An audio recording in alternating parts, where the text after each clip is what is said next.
Okay, guys, so we have seen the difference between a P&L forecast and a P&L cash flow. So what I wanted to do is really build this out and show you how to create one. So I've gone ahead and opened up an Excel spreadsheet.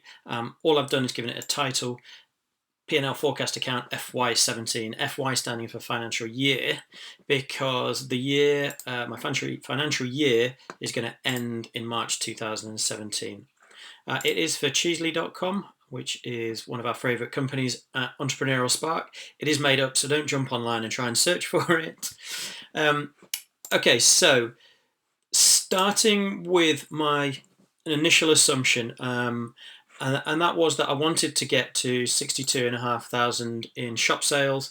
I want to get to 56,500 in online sales and 3,800 in market stall sales for the end of this year, building out a total of £122,800.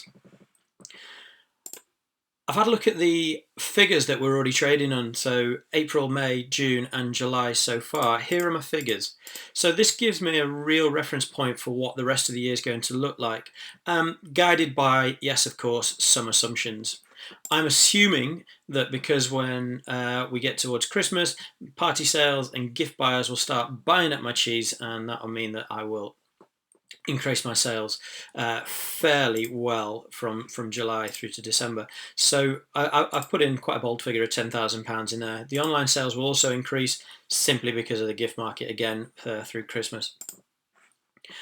Market stall sales are seasonal, so you can see there that I've had my market stalls open from May through to have them open through to September.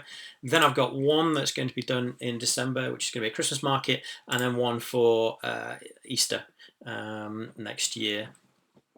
So around the initial assumptions that this is the total I want to get to, 122,800, I built out my my forecast and what I need to do to achieve that over the year. You can see that I've just totaled up the total income for each of the months through to March 17, which you can see is simply just a cumulative of those three figures. 9,400, 9,400. Straight after that, I've come down to the cost of goods. So how much is it going to cost me to get my cheese ready for a sale? That includes my cheese and my packaging. So I'm going to buy in my cheese for £150 in April, or I did buy in my cheese for £150 in April, but my packaging only cost £3. Give me a grand total of £153. If I take £153 away from my total income, that will give me my gross profit. So the profit I'm left with after a sale.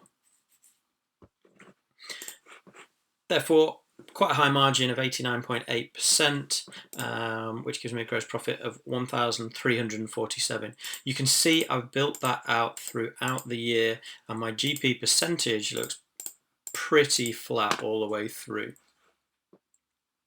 Just scrolling down, I've got my sales at the top. All sales are net. These are all net sales, so which simply means that I've taken the VAT off the top line. So just scrolling down, I've kept the sales figures at the top so we can see it in relation to what we're spending. Moving past the cost of goods and the gross profit, you can see I then come down into my cost lines.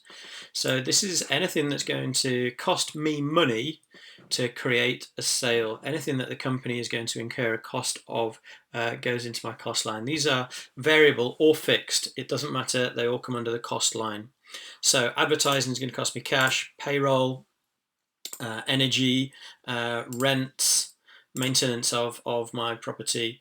Web hosting is also going to cost me money. The development of my web portal as well. I'm going to pay that throughout the year. £4,500 it's going to cost me, but I've split the cost across the year. Postage, stationery. So you can see already for 4 months, April through to July, I've got some figures in there, and this is exactly what I've been spending. So I can have a look at then across the rest of the year with my sales assumptions and figure out what it's going to cost me in order to get those sales. So for instance, in August, advertising to get to £4,000 in shop sales, 5,500 in online sales, and 750 in market stall. I'm going to do £100 of Facebook, I'm going to do £100 of radio, and £150 worth of magazine advertising. I've tabbed that and built it out so everyone can see what I'm thinking and how I'm getting to my figures. This is a really good way of explaining your P&L to anybody who's not au fait with your business. So I've done that for the rest of the costs. You can see all the way through here and totaled them at the end. Moving down beyond the costs comes down to your net profit. So net profit being your gross profit minus all your costs for the month, which gives a net profit value. That is down there. So if I scroll up, you can see that my total sales was £1,500. In fact, let's move across. Let's do it for July. So in July, my total was £9,400. My gross profit of 89.8% gave me a figure of £8,441.